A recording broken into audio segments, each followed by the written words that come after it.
gracias Ángel, y desde luego compañeras y compañeros de las juventudes, para mí es un honor estar aquí en un acto como este, compartiéndolo con vosotros, porque sabéis que tengo una enorme implicación con la Organización de las Juventudes Socialistas. En ella aprendí casi todo lo que sé de política. Os podéis imaginar lo que significa la juventud para quienes militan en ella. Las Juventudes Socialistas son una escuela de política, una escuela de socialismo,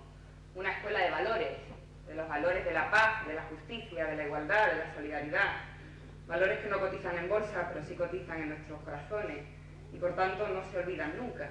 Y aunque hace ya unos cuantos años que dejé el carnet de las juventudes, no pienso jubilarme nunca de esta organización, porque es que una no puede jubilarse nunca de sus ideas. Así que de verdad muchísimas gracias por haberme invitado a compartir esta tarde con vosotras, con vosotros, para hablar de igualdad, para hablar de justicia, para hablar de todo aquello con lo que nos identificamos los socialistas. Decía Ángel que él es feminista. Yo es que entiendo que no se puede ser socialista sin ser feminista. Por tanto, tenemos que seguir avanzando en igualdad en sentido amplio, porque es una cuestión de justicia, pero también porque es una cuestión de eficiencia, porque es una cuestión de rentabilidad, porque es totalmente necesario, porque no nos podemos permitir el lujo de discriminar a la mitad de la población, no nos podemos permitir el lujo de despilfarrar el talento de la mitad de la población. Por eso vamos a seguir trabajando en esa línea y os necesitamos a vosotros, a la gente más joven, necesitamos también a los mayores, pero me preocupa especialmente lo que pase con la gente joven, porque sabéis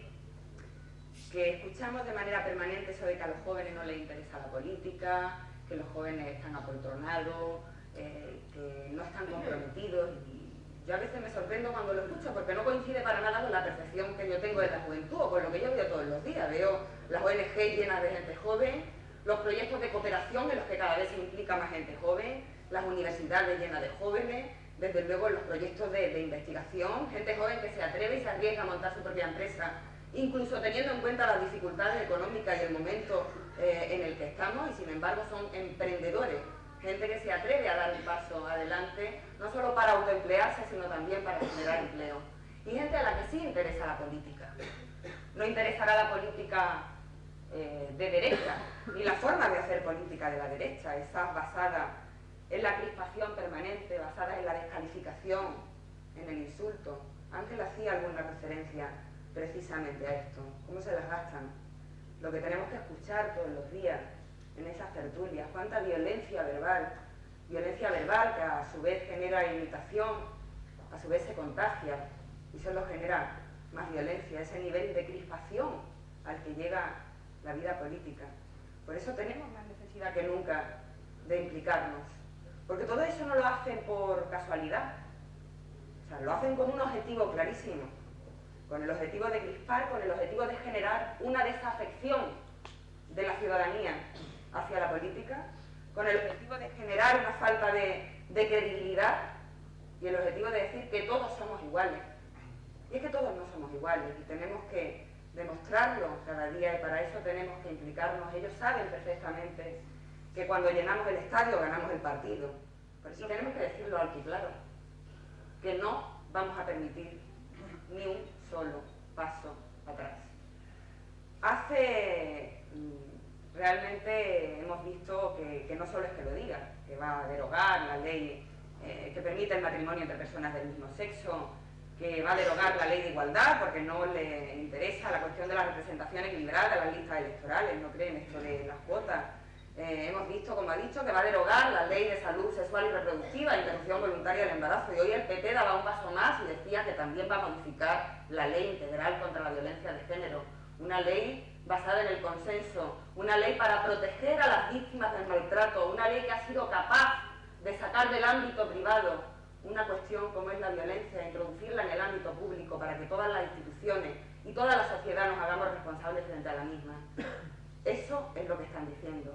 que van a cambiar esas leyes, que van a modificar esas leyes, que van a derogarlas. Lo hemos visto, lo que han hecho también con cada una de ellas.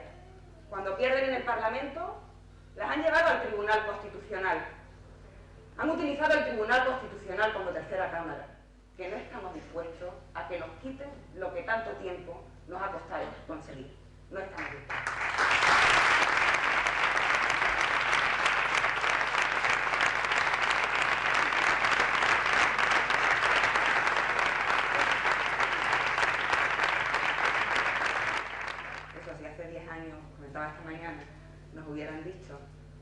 que una década después,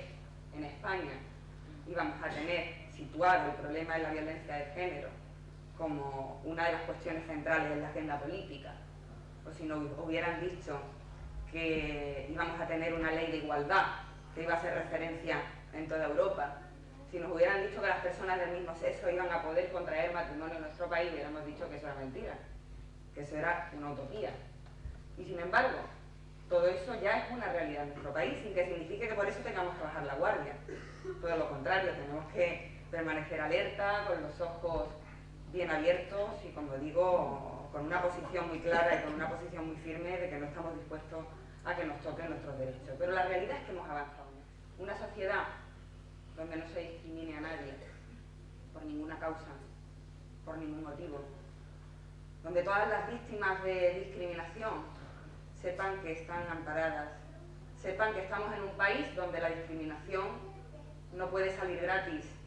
sepan perfectamente cuáles son los derechos que les asisten, sepan perfectamente a quién acudir.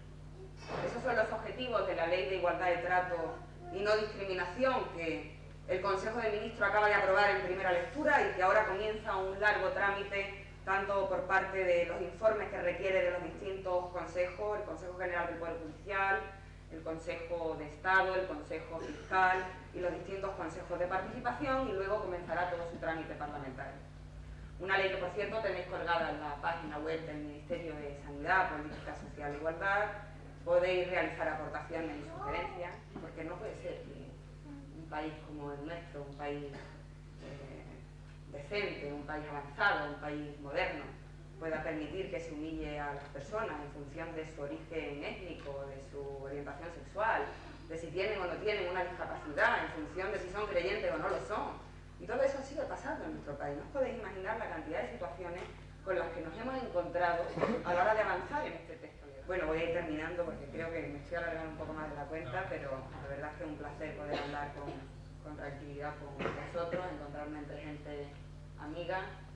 tantas caras conocidas, gente a la que aprecio y que me consta que me aprecian, pero creo que le toca a Gustavo contarnos un poco cuál es su planteamiento, qué es lo que quiere hacer en Moguer. Estoy convencida de que tendrá entre sus señas de identidad todo lo que tiene que ver con avanzar en igualdad de oportunidades, en igualdad de trato. Al final la igualdad sabéis que es una de nuestras señas de identidad.